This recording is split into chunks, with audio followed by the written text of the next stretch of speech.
आप में से कई लोगों को पता होगा कि महाप्रभु जगन्नाथ जी 15 दिन के लिए बीमार क्यों होते हैं। माधवदास भक्त थे ठाकुर जी के, उनको अतिसार का रोग हो गया, पेट का एक रोग हो गया था, रोज मंदिर जाते थे। अच्छा, एक बात तो आपको पता होगी, एक नहीं पता होगी, वो मैं बताऊंगा, सुनो। अतिसार का रोग हो गया माधवदास जी को। अब वो उनको इतना शौच जाना पड़ता था कि वो मंदिर में शुद्धि नहीं रहती थी, तो इसलिए वो मंदिर जाना बंद कर दिया। एक तो होता है कि आप ठाकुर जी का दर्शन करने जाते हो, और एक होता है कि ठाकुर जी आपको देखने के लिए बुलाते हैं। भक्ति प्रारंभ होती है, आप महाप्रभु जी को देखने जाते हो, और भक्ति स्थिर होती है, ठाकुर जी आपको खुद देखने के लिए बुलाते हैं। उनका मन नहीं लगता आपको देखे बगैर। माधवदास जी की स्थिति किस स्थिति में आ गई थी? अब ये दर्शन करने नहीं जाते थे, ठाकुर जी को चाव होता था कि माधवदास आए, मैं उसको देखूं। बंधु, ऐसी भक्ति कभी हमारी हो जाए, हम महाप्रभु जी को देखने नहीं जाएं, ठाकुर जी को चाव हो।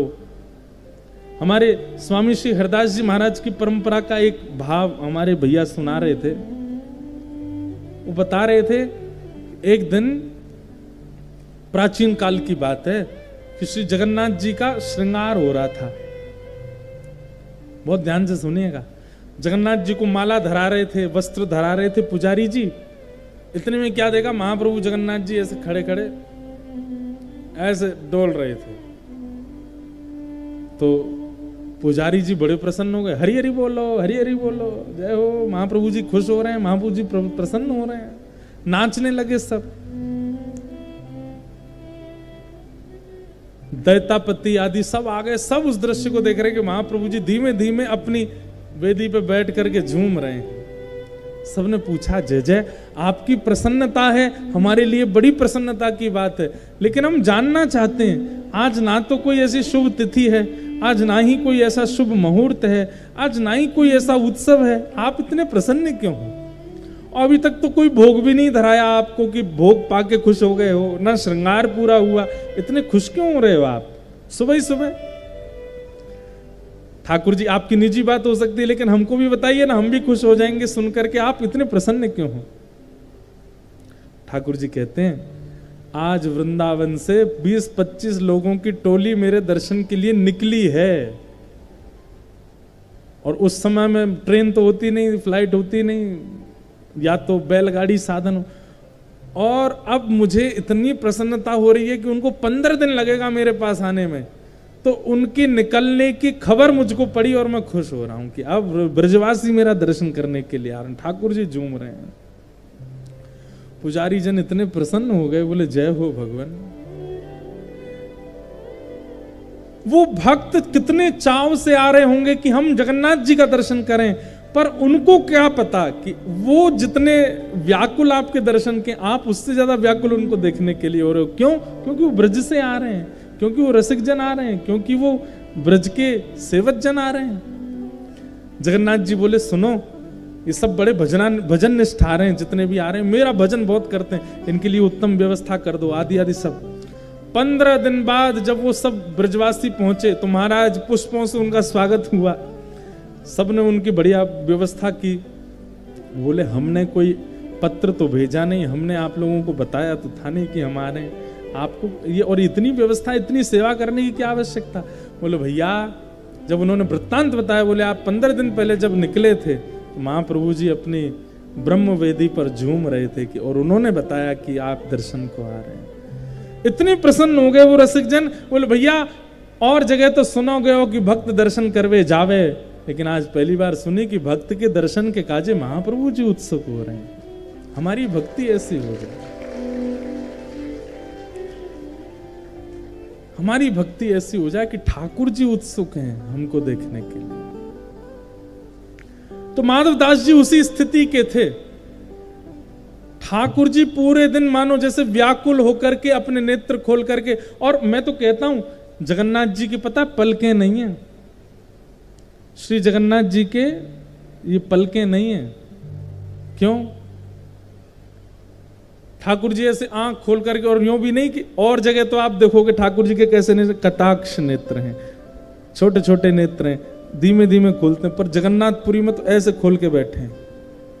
जैसे कोई व्यक्ति अगर ऐसे अपने नेत्र कर ले तो और नेत्र बड़े हो जाते, पलक झपक नहीं पाती, तो मानो ऐसा लगता है महाप्रभु जगन्नाथ जी ऐसे बैठे हैं। सबको क्यों देख रहे हैं ऐसे? बोले भैया मेरे दर्शन में भीड़ ज्यादा भई और तेरी पलक कहीं झपक गई, तू वो नहीं देख पाया तो चिंता मत करियो, मैं तो देख रहा हूं, मेरी नजर तो पे ही है, मैं तो ये देख रहा हूं। और अकेले नहीं खड़े, बगल में तुम भी खोलो अपनी आंख। तो सुभद्रा जी ने भी खोल ली, बलभद्र जी ने भी खोल ली। बोले ये दोनों क्यों खोल के बैठे हैं? जगन्नाथ जी बोले भाई लाखों लोग आएंगे, मैं ज्यादा से ज्यादा 1-1.5 लाख लोगों को देख लूंगा, बाकी के जो बच कुछ जाएंगे उनको तुम देख लेना और फिर बाद में मुझे दिखा देना। ये भी आए थे इसलिए बलभद्र जी सुभद्रा जी भी ऐसे बैठे हैं, ऐसे जगन्नाथ जी हमारे ऐसे बैठे हैं। पलक है ही नहीं है, झपकते ही नहीं है कभी। जब रात में बड़ा श्रृंगार होता है जगन्नाथ जी का पुष्पों का, तब पलक धराई जाती है जगन्नाथ जी को कि अब ठाकुर जी शयन का समय आ गया, अब नेत्र बंद करो, तब पलक धराते, नहीं तो पलक है ही नहीं जगन्नाथ जी की। अगर मैं ऐसा कह दूं तो इसमें कोई अतिशयोक्ति नहीं। पूरे भारत में जितने ठाकुर हैं वो भक्त वत्सल हैं, लेकिन महाप्रभु जगन्नाथ जी ये भक्तों के भक्त वत्सल है। मतलब ये भक्तों के आराध्य नहीं है, ये भक्त इनके आराध्य हैं, ये भक्तों की आराधना करते हैं। और जगह तो आप ठाकुर को देखते हैं, पर जगन्नाथपुरी में ठाकुर आपको देखता है।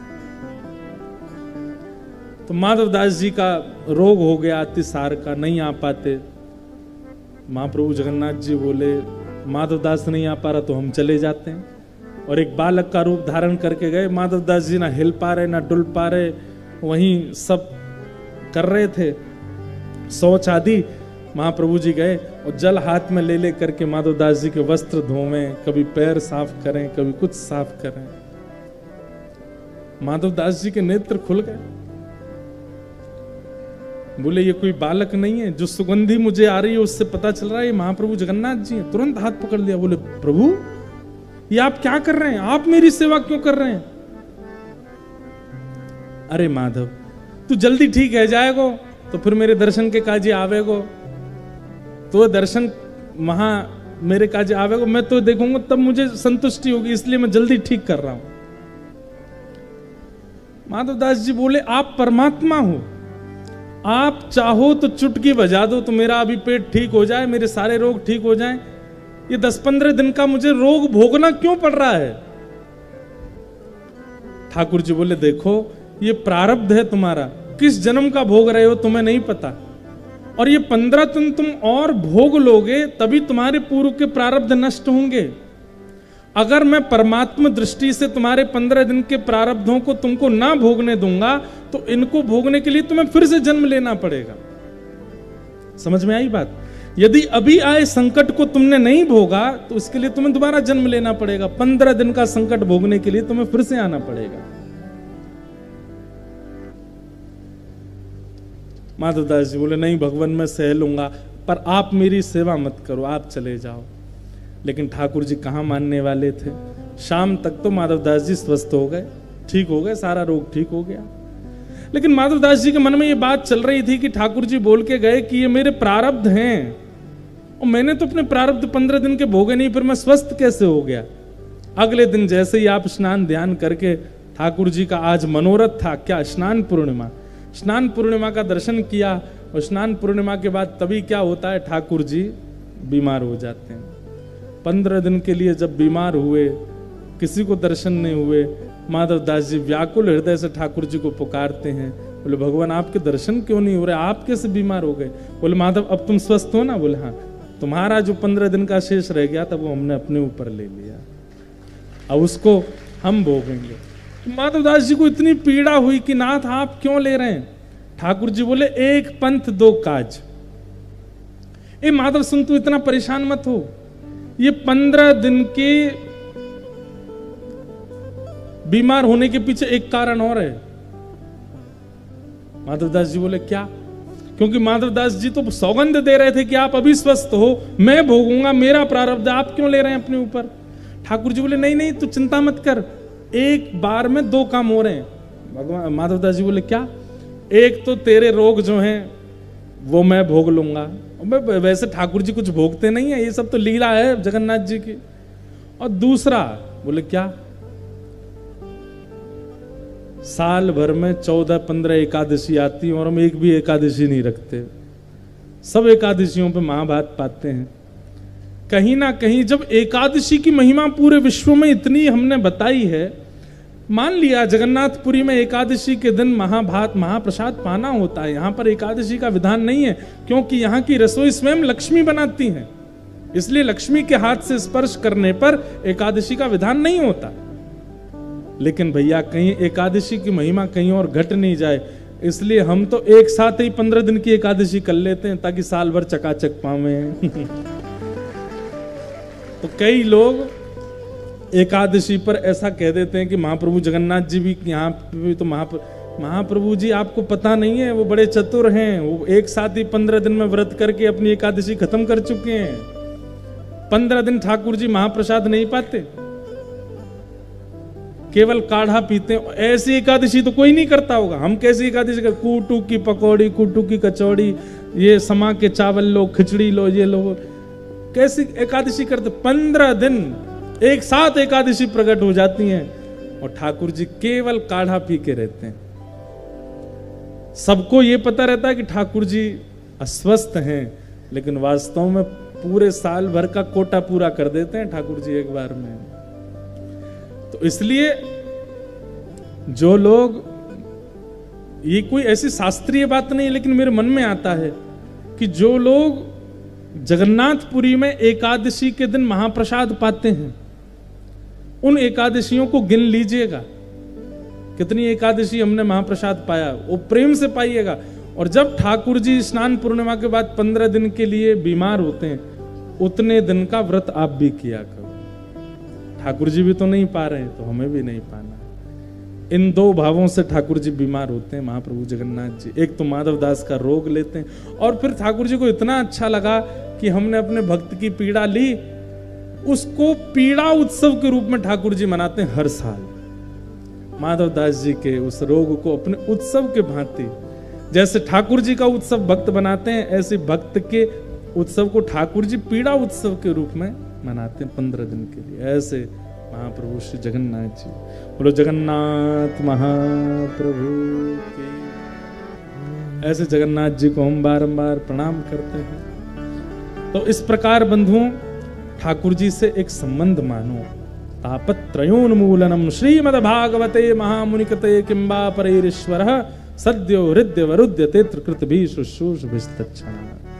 महाप्रभु जगन्नाथ जी को हम बारंबार वंदन करते हैं। और आइए बड़े प्रेम और भाव से आज के मंगल भाव को विराम देते हैं।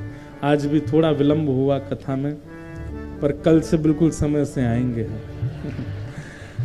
आज का भी कारण एक कुछ निजी है हमारे परिकर में से, पर ठाकुर जी सब अनुग्रह करेंगे, सब मंगल में होगा।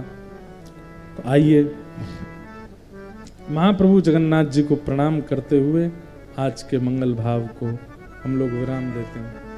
हे भजो मुकुंद माधव मुरारी, भजो